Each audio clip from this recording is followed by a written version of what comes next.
It's okay.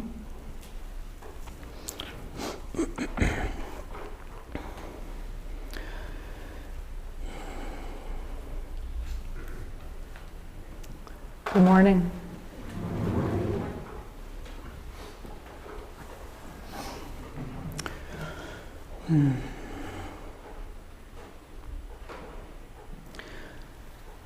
Welcome to all of you. Thank you for coming on this beautiful Saturday morning to City Center.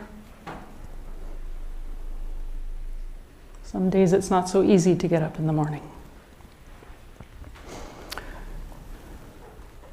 Hello, Allison. There are a few people that I haven't seen for many years. It's wonderful to see you all.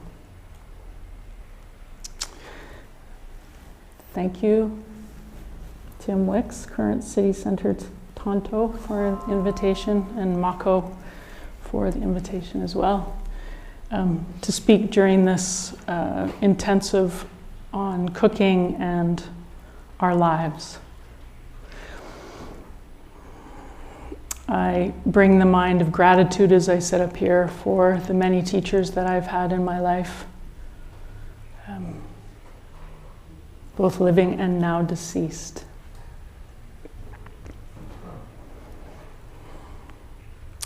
My name is Mary.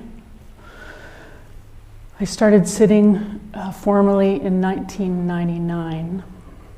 And I'm grateful that most days I sit and that I have established generous practice that guides me every day.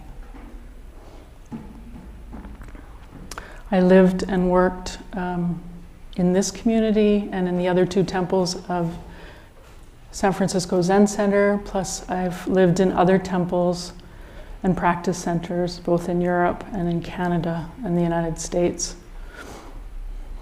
And in every single one of them, people eat.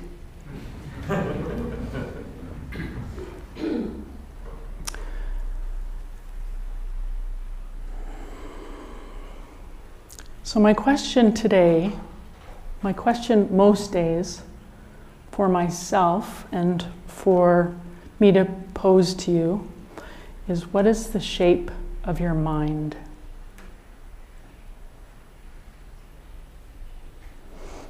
Is it hard? Soft? Is it certain?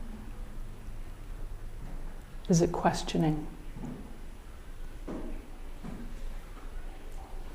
Is it boundaried? Is it vast?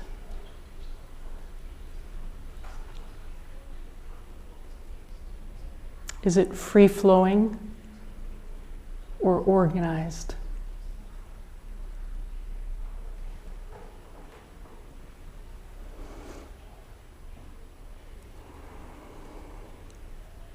These are not necessarily better on one side than the other. The important thing, I think, is to understand our own minds and the shape they're in this moment. Generally, through practice, I aim to have a mind that is kind. And in a talk a number of months ago that I gave at City Center, I said that, and there was a question, what does that mean if you had to use another word? What is kindness if you have to use another word? And my response was, have you ever smelled the head of a baby or a puppy? That warm, undeniable feeling of softness. That's a kind mind.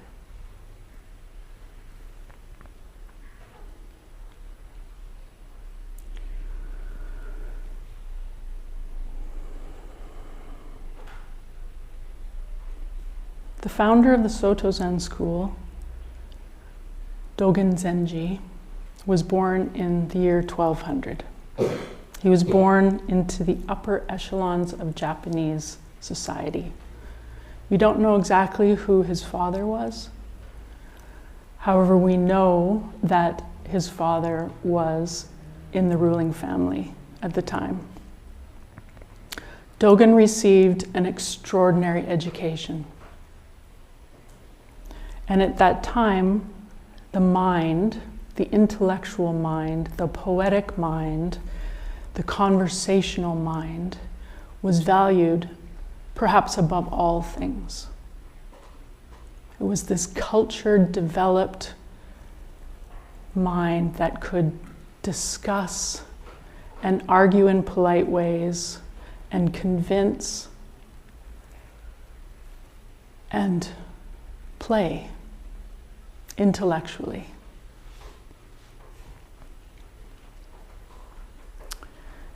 And he was a very precocious student and learned very well these tools, these techniques, this way of engaging with other people. He was an orphan at the age of 8. And his uncle, who was of the same ruling family, more or less took him under his wing and was going to give him all privilege and possibility. And Dogen decided that he didn't want to follow that path, and at the age of 13, he ordained as a monk in the Tendai school. The Tendai school is a Mahayana school, which one of the beliefs is that we all have, as part of our inheritance as a human being, the idea of that we are enlightened. And further, what they believed, unlike many other places, is that you didn't have to have a formal meditation practice in order to live as an enlightened person. And this was the question that caught Dogen. How is it that we're all enlightened? And what do we have to do to be enlightened? And there were no answers to this question that he could find after some years of seeking.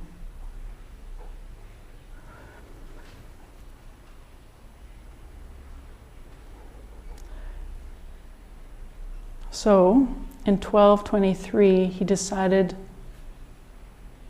to go to China. In 1223, that was not a particularly easy thing to do.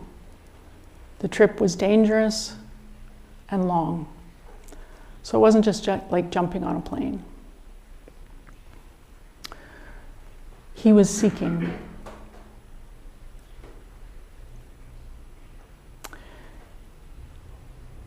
And he was curious, maybe even craving answers.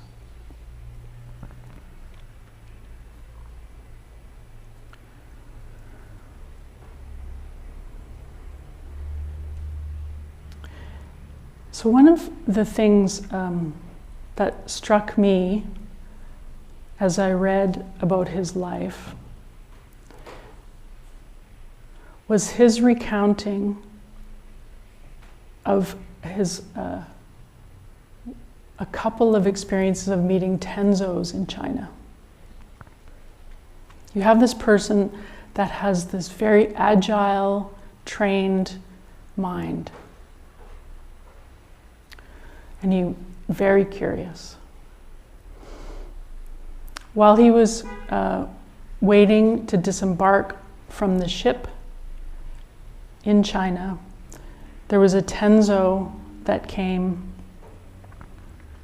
to look for mushrooms, shiitake mushrooms, hoping that this ship that had come from Japan had mushrooms. And The story is brief, however, Dogen was very excited about seeing this person, asked him, like, when did you leave your temple? Where are you from? How far did you travel? Can you stay? Can we talk? Blah, blah, blah, blah, blah, blah, blah. And the Tenzo said, I left after lunch. I have to get back. No, I can't stop and talk. Dogen was like, what do you mean? This is a great opportunity. I've never seen a Tenzo before. And the Tenzo said, there's no one else that can do this. I'm the Tenzo. And Dogen was like, surely there are other people that can do this in your temple. And the Tenzo said something like, it's my job, and there's no one else doing that job right now.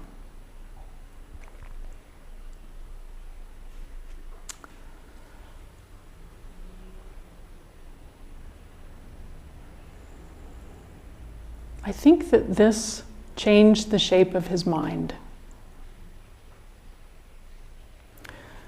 What I understand is that in the Tendai school at that time, you became important in a monastery, and then you sat around and had tea and talked about Dharma, debated the ideas of Dharma. You didn't work in the kitchen. You probably didn't do a lot of work, actually. Drank tea, had conversation, debated the ideas of Dharma. So Dogen, running into this Tenzo who had been practicing for 40 years and who said, oh no, I have to get back, I have responsibilities, was very odd to him. How could that be possible? You have a monastery of people and you're the only person that knows how to put together a mushroom soup? So this seemed to have been an opening for him. The second story he recounts in the Tenzo Kyokun is he was at a monastery and he was moving from one place to another. The day was very hot. And he notices this older gentleman drying mushrooms in the hot courtyard. And he walks by and he said, like, how long have you been practicing for? And I think the guy said, again, something like 40 years. And Dogen said, why are you doing this now? And the Tenzo says something like, what other time would I do it? Dogen says, why isn't somebody else doing it? And the Tenzo's response is, who else would do this?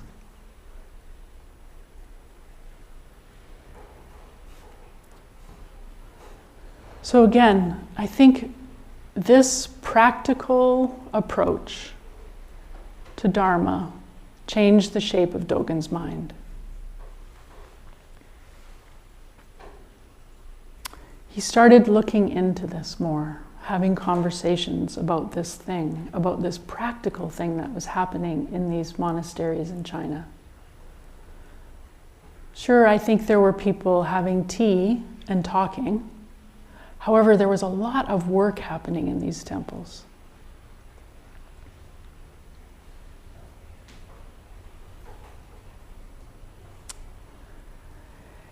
And as a result of those experiences, when he went back to Japan, he took this idea with him,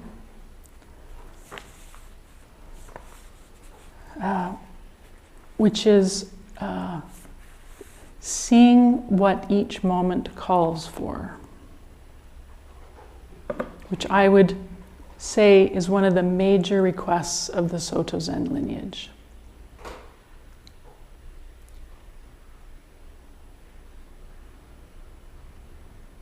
What does the moment call for?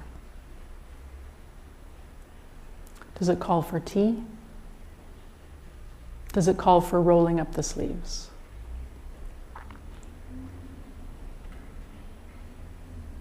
Does it call for a soft mind?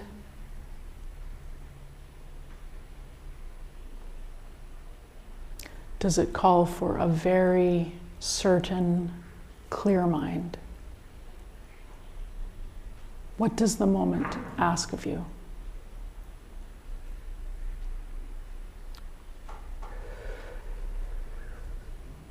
So the Tenzo Kyokun the Tenzo is the head cook. That's the translation of Tenzo. Kyokun is instructions. So instructions to the head cook. And in my world, it was a lifeline for me to Dogen, because most of Dogen's other writings are obscure for me, difficult. They don't produce in me a warm feeling. I read different translations of the Tenzo Kyokun this week in preparation for this talk, and I realized that while I was reading those translations, my heart was warm and I had a smile on my face. And unfortunately, or fortunately, I can't say that about any of the other fascicles of Dogen. One of the things I appreciated about being Tenzo is that we read parts of the Tenzo Kyokun every day during service. The crew gets together, we do a very small ceremony and read this instruction. And just like all Dharma for me, it felt like every time I read it, a different fascicle of the jewel was being revealed to me. For me, it's a bit like a kaleidoscope. If you remember, or if you ever had one as a child, you look through this tube, and if you move it, different pictures appear at the end of the tube. It's quite fascinating. And for me, that was the experience of the Tenzo Kyokun. Depending on the shape of my mind that day, I would pick up different things from this instruction. And the crew would talk about it. We would focus on one thing perhaps, plant a seed for the day in our minds, and go to work.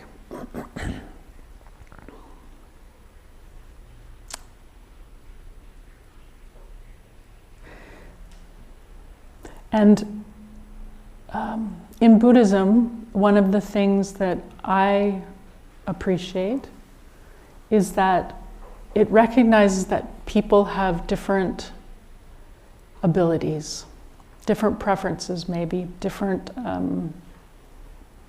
paths. Some people really like flower arranging, ikebana. Some people like engaging in ceremonies or rituals. Some people enjoy archery. Some people like sewing.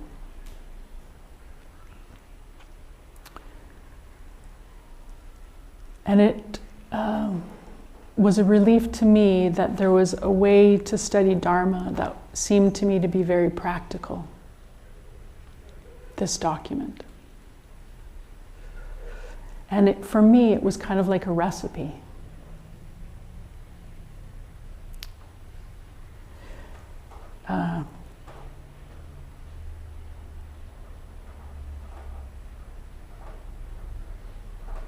Ed Brown said that for him, there's this movement from, as a cook, starting from a vision of what the meal looks like, and then doing the planning after that, to moving to looking or deciding what ingredients you want to use, what colors, what textures, what tastes, and then working back from there.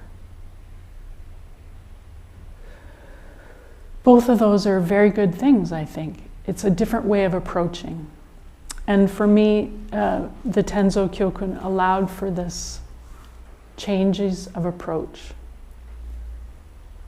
looking at the shape of my mind.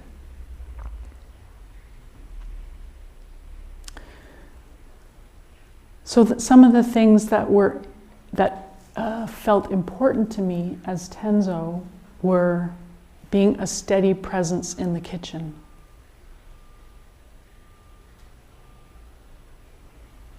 I'm sure you all have the experience of showing up to work and your boss is flying off the handle.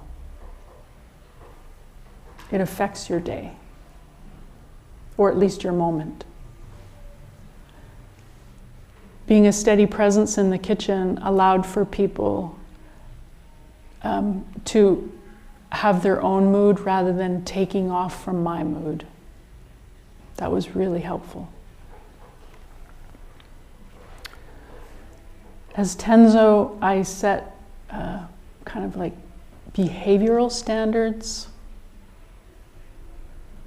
and training methods. For example, the only time I would ever yell across the kitchen was if somebody was in danger. Other than that, nobody yelled. Practical.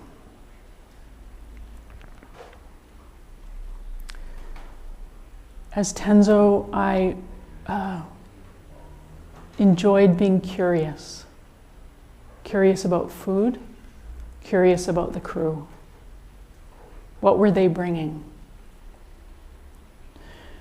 There was one young man who was on a crew early on when I was Tenzo, and he knew how to boil water, and he knew how to put things in a microwave. That was the extent of his cooking experience. It was fabulous. Given the right container, it was so much fun to watch him. Because all of a sudden, he went from being afraid to being able to cook food and decide what he wanted to eat, what ingredients to buy. I remember having a conversation with another young person, and that person in their household had never used anything other than paper plates and plastic cutlery, and had not sat down together with the family. And that changed the shape of my mind, because I grew up in a household where we ate meals together, and we did dishes together,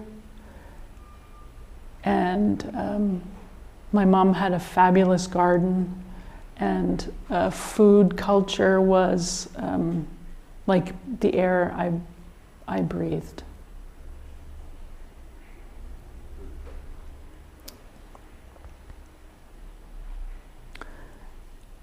Another thing I enjoyed was an instruction from Suzuki Roshi, which is offering a large pasture.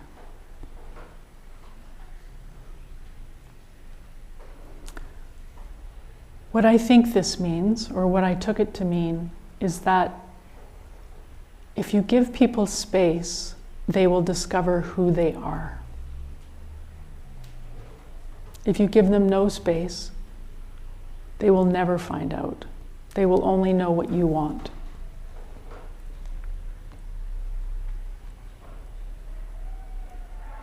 So it was really interesting to give people space and see what would happen.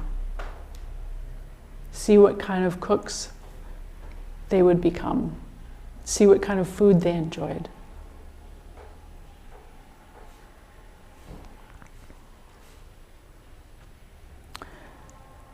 I developed respect for other approaches. I am an excellent rule follower. some people, if you give them a recipe and ask them to follow it, they cannot do it to save their lives. It's extraordinary. And it would be like, I would taste something and I would look at the recipe and I'd say, did you follow the recipe?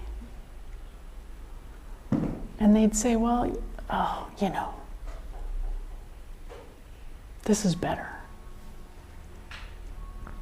It was, again, really interesting for me.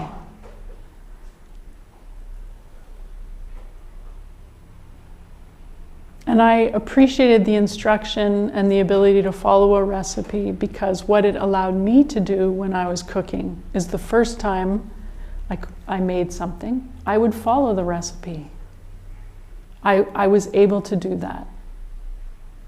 And then the second time, I probably would just change it a little bit. And then the third time, maybe I'd look in the walk-in first and see what was there. Change it some more. That sort of development or that change over time was really interesting to me. I had the very good fortune to be guest cook at Tassajara one summer, and part of the fun for me was having a menu or creating a menu, and then the next time I would use the same menu. And sometimes I did the same menu over the summer, let's say 10 times. So it became an engaging developmental process. By the 10th time, I had the timing down. I would be able to do all the dishes myself.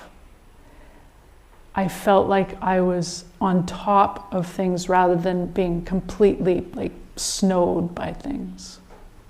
It was really, really interesting for me. Very fun. Thank you, Mako. Mako was the director at the time.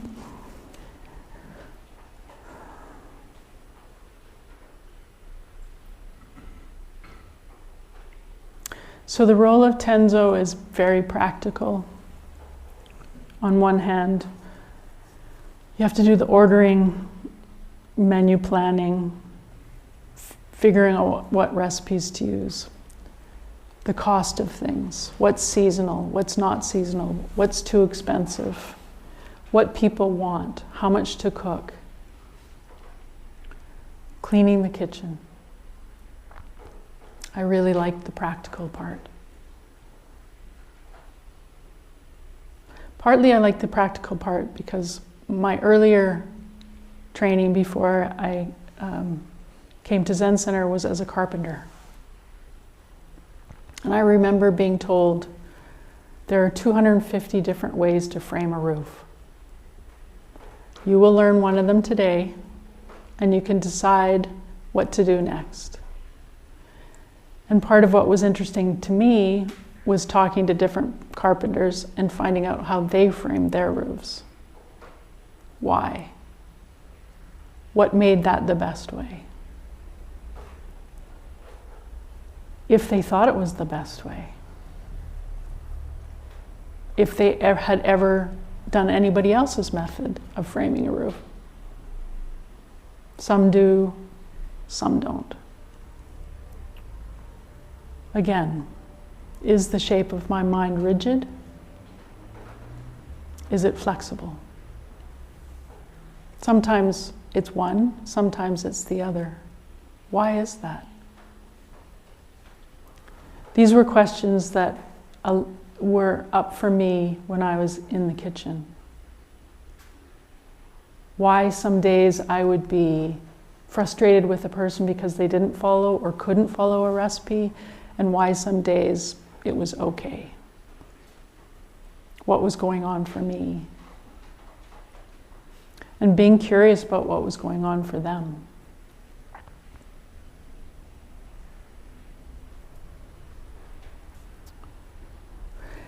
And then the other thing that the Tenzo role allowed me to do was work to understand what the role was and how I would act within that role. Because every Tenzo does it differently.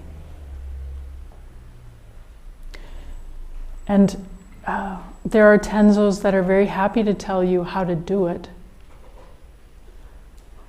But the shape of my mind is different from the shape of every other Tenzo's mind. So how could I do that job without being crushed?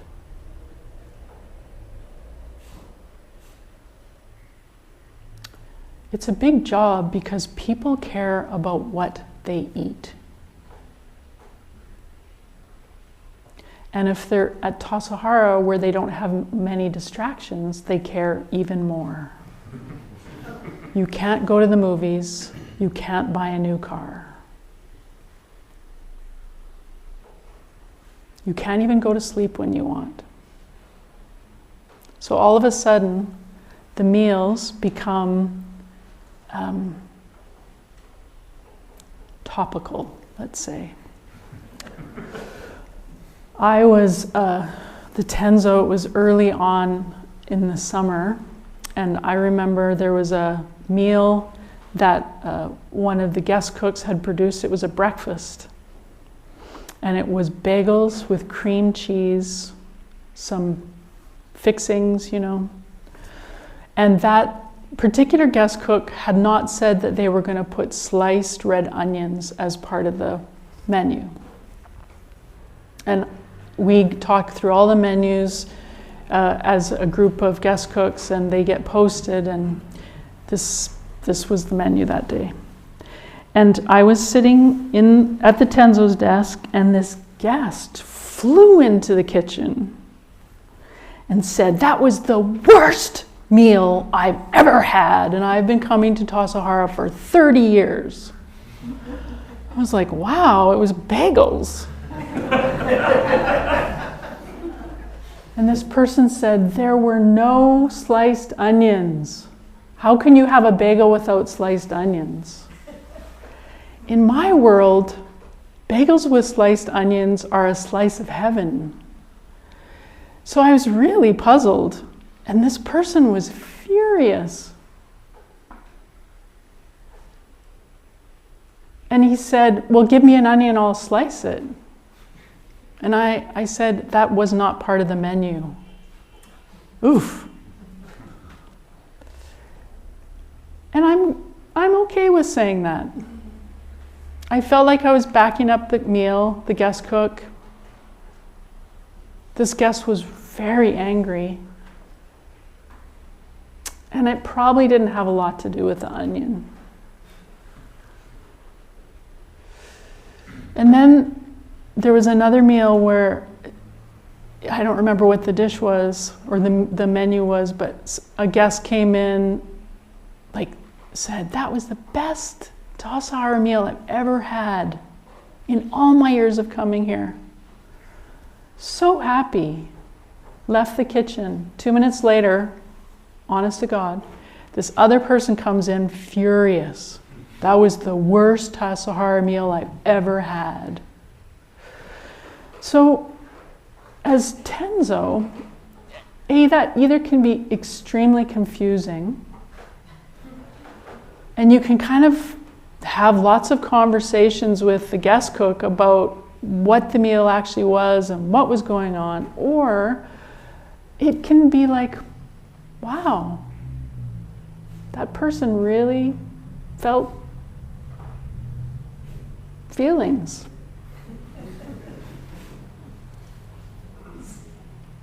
And it didn't have to go any further than that. It was like, wow, that was a big meal.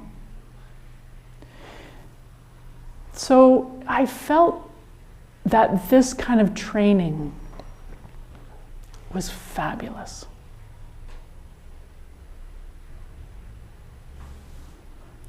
Fabulous because everybody that is participating,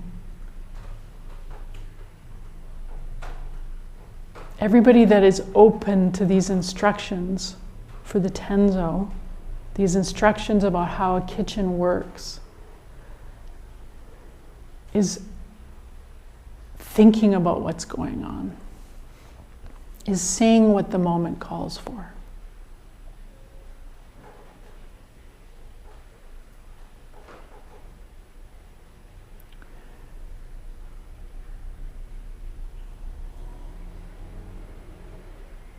And I appreciate that in our busy, busy lives, fewer people know how to cook.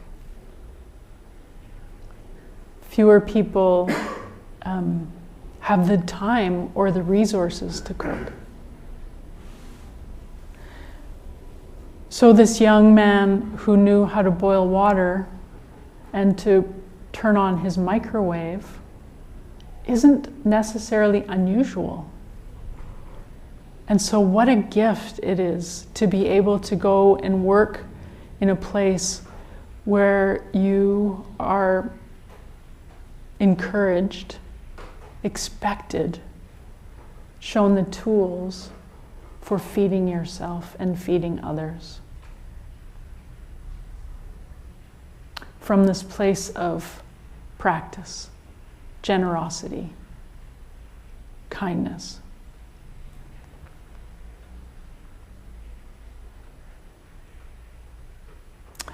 As I say, when I think about my time as Tenzo,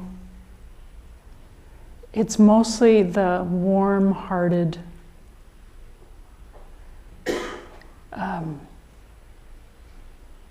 tender feeling that I get. And when I first worked with a crew, often what's happening is I would be in the kitchen always. That's how I figured out how to do the job. I was just in the kitchen all the time. And it wasn't a problem. At Tassajara, I set my alarm for 3 o'clock in the morning. I ran down the stairs. I was in the kitchen by about 3:15 with my first cup of coffee, working out the menus or working out the recipes or working out whatever. And that's how I managed the job. I was there. And so this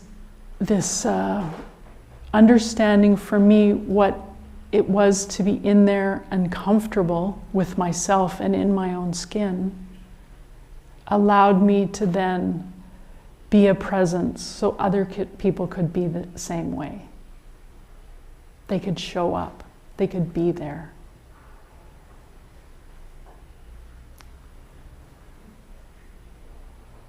When I was guest cook, the first meal that I had to cook was on my own was tofu stew.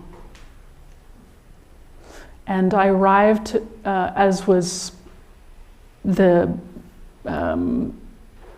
part of the job, you arrived at 1 o'clock to cook the dinner meal. And I arrived at 1 o'clock, and the Tenzo at the time said, "Oh, by the way, there's no tofu."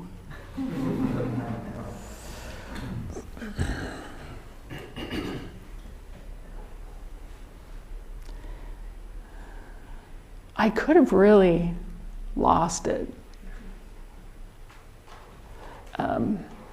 Because I was really scared.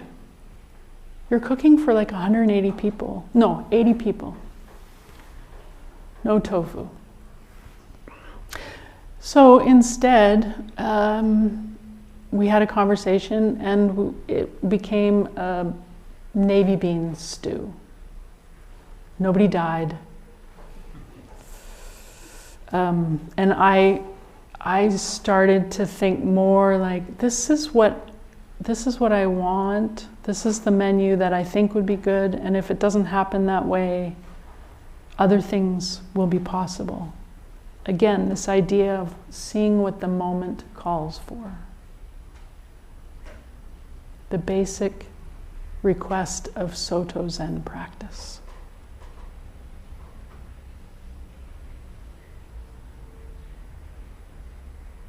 I recommend this job. Claire, I hope you're having fun. If not now, later.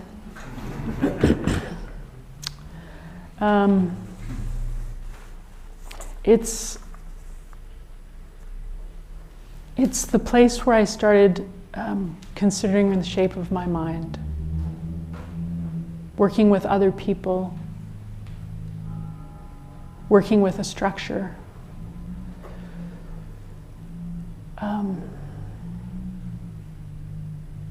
Noticing what press things, noticing how to respond in a way that opened people up rather than shutting them down, and also opening myself up rather than shutting myself down.